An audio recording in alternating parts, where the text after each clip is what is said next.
मसीह में सभी भाई बहनों को जय मसीह की। प्रभु की महिमा हो। आज हम ऐसे व्यक्ति के बारे में बात करेंगे जो परमेश्वर के साथ साथ चलता था। उनका जन्म आदम के जीवन के 338वें वर्ष में हुआ था। वह मतूशेलह का पिता था जो 969 वर्ष तक जीवित रहा। वह एक धर्मी व्यक्ति था जो परमेश्वर के साथ चलता था। वह बिना मरे ही स्वर्ग में उठा लिया गया। हनोक की पहली पुस्तक को शुरू में ईसाई चर्च में स्वीकार किया गया था, लेकिन बाद में इसे बाइबल के कैनन से बाहर कर दिया गया। इसका अस्तित्व सीमांत और विधर्मी ईसाई समूहों जैसे कि मैनिचन के आकर्षण के कारण है, जिसमें ईरानी, ग्रीक, चाल्डियन और मिस्र के तत्वों का समन्वयात्मक मिश्रण है। आइए हम हनोक की पुस्तक में से 1 अध्याय से 10 अध्याय तक पढ़ते हैं। अध्याय 1। हनोक की आशीष का वचन कि उसने चुने हुओं और धर्मियों को किस प्रकार आशीष दी, जो संकट के समय में जीवित रहने वाले थे, सभी दुष्टों और अधार्मिकों को अस्वीकार करना। हनोक, एक धर्मी व्यक्ति जो परमेश्वर के साथ था, उसने उत्तर दिया और बोला, जबकि उसकी आंखें खुली थीं, और जब उसने स्वर्ग में एक पवित्र दर्शन देखा। ये स्वर्गदूतों ने मुझे दिखाया। 2। मैंने उनसे सब बातें सुनी, और जो कुछ मैंने देखा वह समझ लिया, जो इस पीढ़ी में नहीं होगा, बल्कि एक ऐसी पीढ़ी में होगा जो चुने हुए लोगों के कारण दूर के समय में सफल होगी। 3। उनके कहने पर मैंने जो पवित्र और पराक्रमी और जगत का परमेश्वर है, अपने निवास से निकलने वाला है, उससे बातें और बातचीत की। 4। अब से कौन सीने पर्वत पर पांव रखेगा, अपने यजमानों के साथ उपस्थित हो, और स्वर्ग से अपनी शक्ति के बल में प्रकट होगा। 5। सब डर जाएंगे और पहलुए घबरा जाएंगे। 6। पृथ्वी की छोर तक उन पर बड़ा भय और थरथराहट छा जाएगी। ऊंचे ऊंचे पहाड़ व्याकुल हो जाएंगे, और ऊंची ऊंची पहाड़ियां उदास हो जाएंगी, और आग में छत्ते की नाई पिघल जाएंगी। पृथ्वी जलमग्न हो जाएगी, और जो कुछ उसमें है वह सब नाश हो जाएगा, जबकि न्याय सब पर आएगा, वरन सब धर्मियों पर भी। 7। परंतु वह उनको शांति देगा, वह चुने हुओं को बचाएगा, और उन पर दया करेगा। अध्याय 2। देखो, वह अपने लाखों पवित्र लोगों के साथ आता है, कि उन पर न्याय करे, और दुष्टों का नाश करे, और जो कुछ पापियों और अधर्मियों ने किया है, और उसके विरुद्ध किया है, उन सब के लिए सबको दोषी ठहराए। जूड द्वारा उद्धृत बनाम 14-15। अध्याय 3।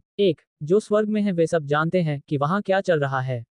2। वे जानते हैं कि स्वर्गीय प्रकाशक अपना मार्ग नहीं बदलते, कि प्रत्येक व्यक्ति नियमित रूप से अपने उचित समय पर उठता और अस्त होता है, बिना उन आदेशों का उल्लंघन किए जो उन्हें प्राप्त हुए हैं। वे पृथ्वी को देखते हैं और समझते हैं कि उसके आरंभ से अंत तक क्या कुछ हो रहा है। 3। वे देखते हैं कि परमेश्वर का प्रत्येक कार्य अपने प्रकट होने की अवधि में अपरिवर्तनीय है। वे गर्मी और सर्दी को देखते हैं और समझते हैं कि सारी पृथ्वी जल से भर गई है, और बादल, ओस और वर्षा उसे तरोताजा कर देते हैं। अध्याय 4। वे प्रत्येक वृक्ष पर विचार करते हैं और देखते हैं कि 14 वृक्षों को छोड़कर, जो पर्णपाती नहीं हैं, वे कैसे मुरझाते हैं, और प्रत्येक पत्ता गिरता हुआ प्रतीत होता है, जो 2 या 3 सर्दियों तक पुराने से नए पत्ते के प्रकट होने की प्रतीक्षा करते हैं। अध्याय 5। फिर वे गर्मी के दिनों पर विचार करते हैं कि आरंभ ही में सूर्य उन पर पड़ता है, जबकि तू कड़ी धूप के कारण छायादार और छायादार स्थान ढूंढता है, जबकि पृथ्वी प्रचंड गर्मी से झुलस रही है, और आप उस गर्मी के कारण न तो जमीन पर और न ही चट्टानों पर चलने में असमर्थ हो जाते हैं। अध्याय 6। वे विचार करते हैं कि जब वृक्ष हरी पत्तियां निकाल कर छा जाते हैं और फल लाते हैं, सब कुछ समझना और यह जानना कि जो सर्वदा जीवित है, वह तुम्हारे लिए ये सब काम करता है। 2। कि प्रत्येक मौजूदा वर्ष की शुरुआत में कार्य, उसके सभी कार्य, उसके अधीन हैं और अपरिवर्तनीय हैं, तो भी जैसा परमेश्वर ने ठहराया है, सब बातें वैसे ही घटित होती हैं। 3। वे ये भी देखते हैं कि कैसे समुद्र और नदियां मिलकर अपना अपना कार्य पूरा करते हैं। 4। परंतु तुम धीरज से काम नहीं लेते, और न यहोवा की आज्ञाओं को पूरा करते हो, परंतु तुम उसका उल्लंघन करते हो और उसकी महानता को कलंकित करते हो, और फिर आपके प्रदूषित मुंह में महामहिम के खिलाफ शब्द घातक होंगे। 5। तुम जो मन से सूख गए हो, तुम्हें कभी शांति न मिलेगी। 6। इस कारण तू आपके जीवन के दिनों को शाप देगा, और तेरे जीवन के वर्ष नष्ट हो जाएंगे, अनंत दंड बहुत बढ़ाया जाएगा, और तुम पर दया न की जाएगी। 7। उन दिनों में तू सब धर्मियों की अनंत निंदा के कारण चैन से न रहेगा, और पापी तुझे निरंतर मार डालते रहेंगे। 8। तुझे दुष्टों के संग मार डालूंगा। 9। चुने हुए को प्रकाश, आनंद और शांति मिलेगी, और वे पृथ्वी के अधिकारी होंगे। 10। परंतु तुम, हे अपवित्र, शापित होोगे। 11। तब चुने हुओं को बुद्धि दी जाएगी, और सब जीवित रहेंगे, और फिर अपवित्रता व घमंड के कारण अपराध न करेंगे, परंतु विवेक से काम लेते हुए अपने आप को नम्र बनाओगे, और अपराध को दोबारा न दोहराओगे। 12। वे जीवन भर दोषी न ठहराए जाएं, और न पीड़ा और क्रोध में मरें, परंतु उनके दिन पूरे होंगे, और वे शांति से बूढ़े होंगे, जबकि उनकी खुशी के वर्ष खुशी से कई गुना बढ़ जाएंगे, और उनके अस्तित्व की पूरी अवधि हमेशा के लिए शांति से भर जाएगी।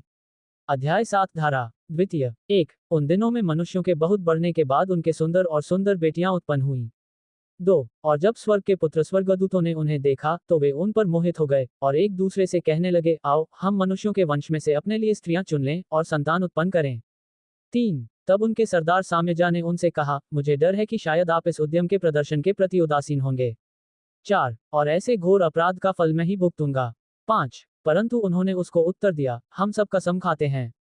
6 और आपस में मिल करके अपने आप को बांध लो कि हम अपना इरादा न बदलेंगे परंतु अपना काम पूरा करेंगे। 7 तब उन्होंने सब ने मिलकर शपथ खाए और सब ने एक दूसरे के लिए एक दूसरे को मार डाला। उनकी कुल संख्या 200 थी, जो आडीस पर उतरे, जो आर्मोन पर्वत की चोटी है। 8 इस कारण उस पहाड़ का नाम अरमोन रखा गया, क्योंकि उन्होंने उसके विषय में शपथ खाए और एक दूसरे के लिए पाप करके अपने आप को बांध लिया था। 9 उनके सरदारों के नाम ये हैं, साम्याजा, जो उनका सरदार था, उराकाबारमील, अकेबील, तामिएल, रामुएल, दानेल, अजकील, सरकन्याल, असाइल, आर्मज, बतराल, अनाने, जवेबे, समसावील, एरताइल, तूरेल, योम्याइल, अराज्याल। ये 200 स्वर्गदूतों के प्रधान थे और शेष सब उनके साथ थे। 10 तब उन्होंने अबके चुनकर पत्नियां ब्याह लीं, वे किसके पास जाने लगे और किसके साथ रहने लगे, उन्हें जादू टोना और जड़ों और पेड़ों को बांटना सिखाते थे। 11 और जो स्त्रियां गर्भवती हुईं, उनसे दानव उत्पन्न हुए। 12 जिसका कद 300 हाथ का था। इन्होंने वह सब कुछ निगल लिया जो मनुष्यों के परिश्रम से उत्पन्न हुआ था, जब तक उन्हें खाना खिलाना असंभव नहीं हो गया। 13 जब वे मनुष्यों को फाड़ डालने के लिए उनके विरुद्ध हो गए। 14 और पक्षियों, पशुओं, सरीसृपों और मछलियों को घायल करने लगे, कि वे एक के पीछे एक करके उनका मांस खाएं और उनका लोहू पिएं। 15 तब पृथ्वी ने अधर्मियों को डांटा। अध्याय 8 1 इसके अलावा अजाजिल ने पुरुषों को तलवारें, चाकू, ढालें, कवच बनाना, दर्पणों का निर्माण और कंगन और आभूषणों की कारीगरी, पेंट का उपयोग, भौहों को सुंदर बनाना, हर मूल्यवान और चुनिंदा प्रकार के पत्थरों का उपयोग करना सिखाया और सभी प्रकार के रंगों से, जिससे दुनिया बदल गई। 2 अधर्म बढ़ गया, व्यभिचार बढ़ गया और उन्होंने अपराध किया और अपना सब चालचलन बिगाड़ लिया। 3 अमाजरक ने सब जादूगरों और जड़ बांटने वालों को सिखाया। 4 अमज ने सिखाया जादू टोना का उपाय। 5 बरकायल ने तारों के प्रेक्षकों को सिखाया। 6 अकीबील ने संकेत सिखाए। 7 टैमील ने खगोल विज्ञान पढ़ाया। 8 और असराडेल ने चंद्रमा की गति सिखाई।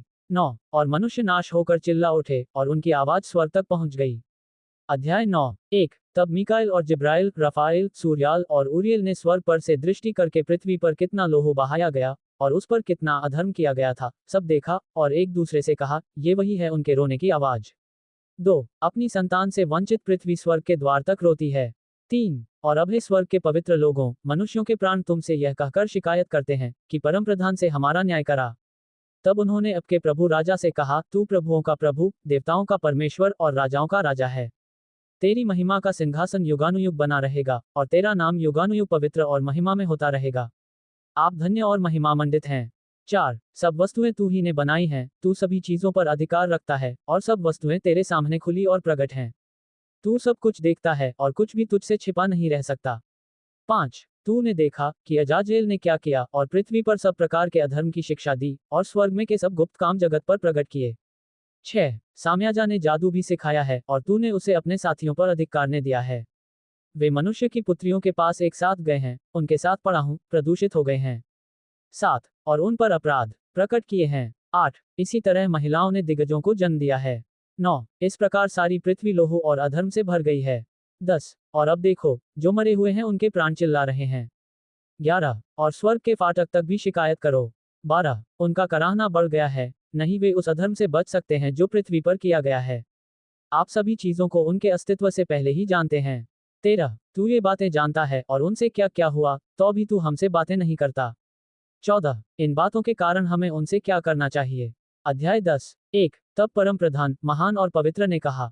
2 और अरसाइलाल्यूर को लेमेक के पुत्र के पास भेजा।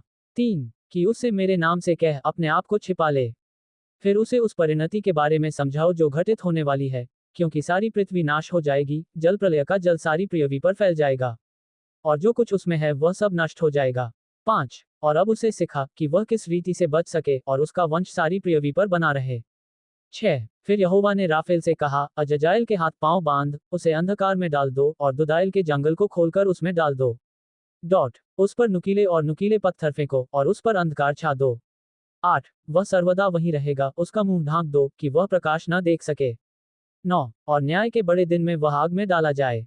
10 पृथ्वी को जिसे स्वर्गदूतों ने भ्रष्ट कर दिया है उसको फेर दो और उसमें जीवन की घोषणा कर कि मैं उसे जिलाऊं। 11 सब मनुष्य किसी एक भेद के कारण नाश न होंगे जिसके द्वारा पहरुओं ने उनके वंश को नाश किया और सिखाया है। 12 अजाजेल की शिक्षा के प्रभाव से सारी पृथ्वी भ्रष्ट हो गई है, अतः सारा अपराध उसी को ठहराया जाए। 13 यहोवा ने जिब्राइल से भी कहा, काटने वालों और दुष्टों और व्यभिचारियों के पास जा और व्यभिचार के बच्चों को, पहरुओं की संतान को मनुष्यों के बीच से नष्ट कर दो, उन्हें सामने लाओ और उन्हें एक दूसरे के विरुद्ध भड़काओ। वे परस्पर वध से नाश हों क्योंकि अधिक दिन उनके न रहेंगे। 14 वे सब तुझसे विनती करेंगे परंतु उनके पुरखा भी ऐसा करेंगे। उनका आदर करते हुए उनकी इच्छाएं प्राप्त न करें क्योंकि वे अनंत जीवन की आशा रखेंगे और उनमें से प्रत्येक 500 वर्ष तक जीवित रहेगा। 15 इसी रीति से यहोवा ने मीकाएल से भी कहा, जाकर साम्याजा और औरों को भी उसका अपराध बता जो उसके साथ हैं और स्त्रियों से मेलजोल रखते हैं कि वे अपनी सारी अशुद्धता समेत अशुद्ध हो जाएं। और जब उनके सभी बेटे मारे जाएंगे, जब वे अपने प्रियजनों का विनाश देखेंगे, तो उन्हें 70 पीढ़ियों तक धरती के नीचे बांधे रखेंगे, यहाँ तक कि न्याय के दिन तक और समापन तक, न्याय तक, जिसका प्रभाव लंबे समय तक रहेगा, कभी भी पूर्ण हो जाओ। 16 तब वे यातना के साय आग की गहरी आग में डाल दिए जाएंगे और वे सदा के लिए बंदीगृह में बंद कर दिए जाएंगे। 17 इसके बाद वह तुरंत उन समेत जलकर नाश हो जाएगा, वे कई पीढ़ियों के अंत तक बंधे रहेंगे। 18 सब व्यभिचारी आत्माओं को और पहरुओं के वंश को भी नाश करो क्योंकि उन्होंने मनुष्यों पर अत्याचार किया है। 19 सब अंधेर करने वाले पृथ्वी पर से नाश हो जाएं। 20 सब बुरे काम नष्ट हो जाएं। 21 धर्म और सीधाई का पौधा प्रकट होता है और उसकी उपज आशीष होती है। 22 धर्म और सीधाई सर्वदा बनी रहेगी, खुशी से लगाया गया। 23 और तब सब पवित्र लोग धन्यवाद करेंगे और उस समय तक जीवित रहेंगे जब तक उनके 1000 संतान न उत्पन्न हो और उनकी जवानी का सारा समय और विश्राम दिन शांति से पूरे हों। उन दिनों में सारी पृथ्वी पर धर्म से खेती की जाएगी, वह पूरी तरह वृक्षों से रोपा जाएगा और आशीर्वाद से भर जाएगा, उसमें सुख के सब वृक्ष लगाए जाएंगे। 24 उसमें दाखलताएं लगेंगी और जो दाखलता उसमें लगाई जाएगी वह तृप्त फल देगी। प्रत्येक बीज जो उसमें बोया जाएगा एक नाप 1000 उपज देगा और एक माप जैतून से 10 कोल्हू तेल निकलेगा। 25 पृथ्वी को सब अंधेरों, सब अन्यायों, सब अपराधों, सब अपवित्रताओं और उस पर होने वाले सब प्रदूषण से शुद्ध करो, उन्हें धरती से मिटा दो। 26 तब सब मनुष्य धर्मी ठहरेंगे और सब जातियां मेरा आदर करेंगी और मुझे आशीर्वाद देंगी और सब मेरी आराधना करेंगे। 27 पृथ्वी सब प्रकार के उपद्रव और सब अपराध, सब दंड और सब क्लेशों से शुद्ध की जाएगी और न मैं उस पर पीढ़ी पीढ़ी तक सर्वदा के लिए जल प्रलय डालूंगा। 28 उन दिनों में मैं आशीष के भंडार जो स्वर्ग में है खोलूंगा कि उन्हें पृथ्वी पर और मनुष्य के सब काम और परिश्रम पर उतारूंगा। 29 जगत के हर पीढ़ी में शांति और समानता मनुष्यों के साथ बनी रहेगी।